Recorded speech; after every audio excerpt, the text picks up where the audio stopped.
Hi folks, the search in Fruitland is continuing this morning at 9:30.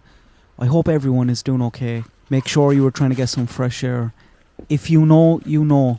But there are a lot of people on this channel who are deeply invested in this case and bringing Monkey home. They are huge supporters of Monkey and his family, and they've dealt with a lot of crap from weasels over the past year or so. I'm really proud to have them as subs. But please look after yourselves. Ignore the weasels. It's not the time for any of that. I seen some stuff from some of them last night that I struggled not to react to. Please ignore them, folks. They are probably just coming to terms with the fact that they are fools and idiots, and they're trying to justify their disgusting and despicable behaviour towards Monkey's family by lashing out at others. They can say what they want. They can put on private whatever videos they want. We all know and we won't forget. I know this isn't the scenario we all want. We want Monkey found alive. But either way, he needs to go back to his family ASAP. The house being searched is occupied by Stacey and Sarah Wondra. I don't think they own the house. I believe they were renting or are renting. Stacey is a male. Both are overboard Jesus freaks. And I'm always a bit wary of people who go too far that way. They're usually covering up or overcompensating for something. As far as I'm aware, both are currently locked up. Stacey has been in for a while, since last May I think, and Sarah was taken in the other night. This is a serious dig, folks. They're really getting in there, they're cutting down trees and they're after digging up a lot. They call this tip credible. Here's a small clip from KTVB.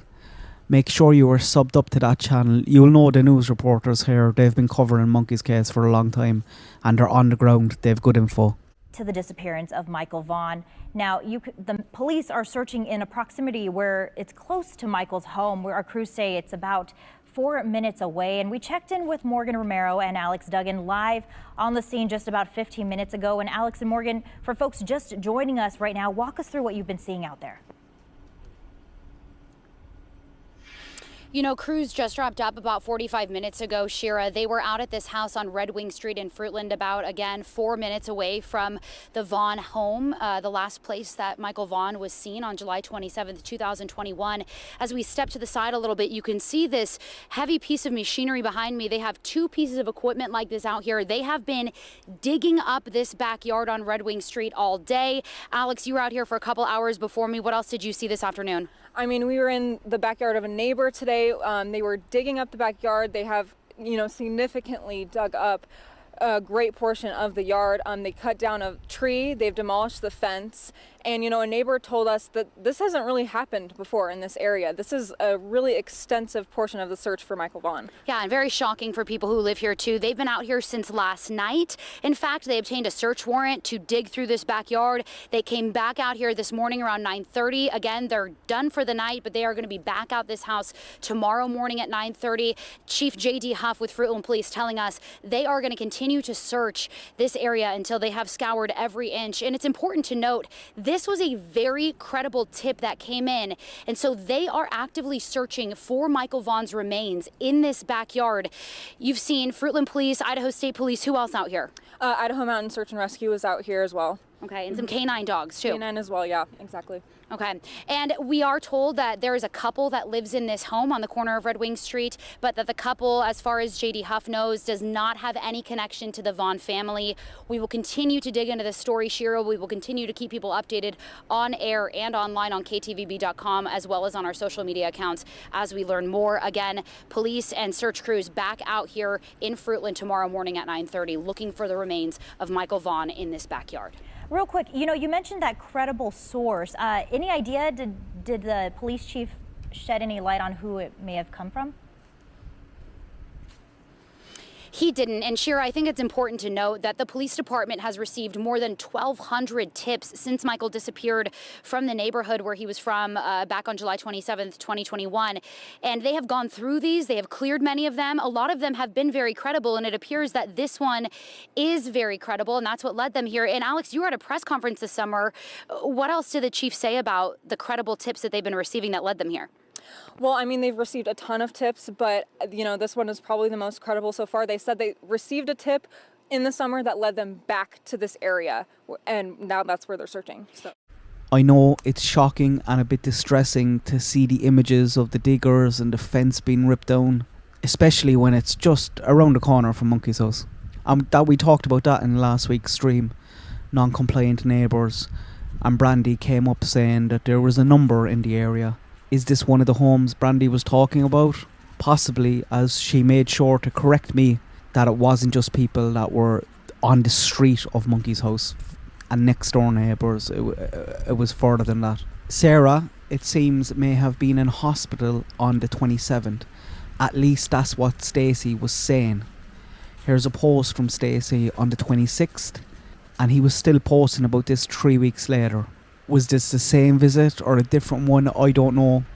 Was he telling the truth? I don't know. But if the original one is true, I think there's a chance that Sarah was not in the neighbourhood on the day Monkey went missing. So was Stacey home alone, coming back from a hospital and see Monkey on the road and grabbed him? Sarah also has footage of a Honda, her friend calling to the house and she was sneaking him some chocolate. I don't know, rubbish video. But an interesting car, and I'd like to see the body shape of the person in that car.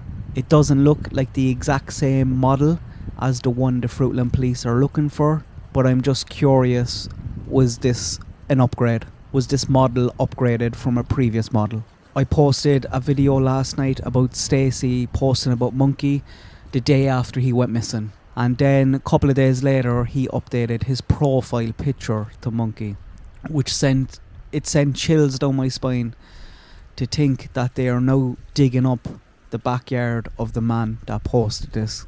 Sarah also posted about Monkey on the 2nd of August, and I think if she maybe was in the neighbourhood on the 27th, if she wasn't in hospital, she may have posted about it. So I think this might go to the fact that Stacey was home alone, and this couple they're weirdos. I will link their Facebooks down below if you want to have a look. These are public profiles. Please don't send them any comments. We don't know what the tip was, and innocent until proven guilty and all that. But you will see they are kind of weirdos. Sarah, I think, now has some religious taxi company or something. She was driving a taxi of sorts in the weeks before Monkey went missing. Not sure what kind of car this is. Who was driving it on the 27th when she was supposedly in hospital? If anyone knows, can you let me know? She was also offering laundry services in the weeks before Monkey went missing. She has a GoFundMe. Pause here if you want to read the description of that GoFundMe, but you'll see it's all over the place. Looks like a scam. And a lot of Stacey's charges are for money fraud and bad checks and stuff, so I think they're learning off each other. Both went to prison and found God, and now they're trying to act like they are the best people ever because they have Jesus in their hearts. I hope and pray that if Michael is in that backyard, they find him today. It's not the result we are hoping for, but I am just praying his family get some answers soon. And please, everyone, mind yourself. Thoughts and prayers are with everyone, especially Monkey's family and friends in what must be a very scary and surreal time. Good luck, God bless. I hope everyone has a nice day.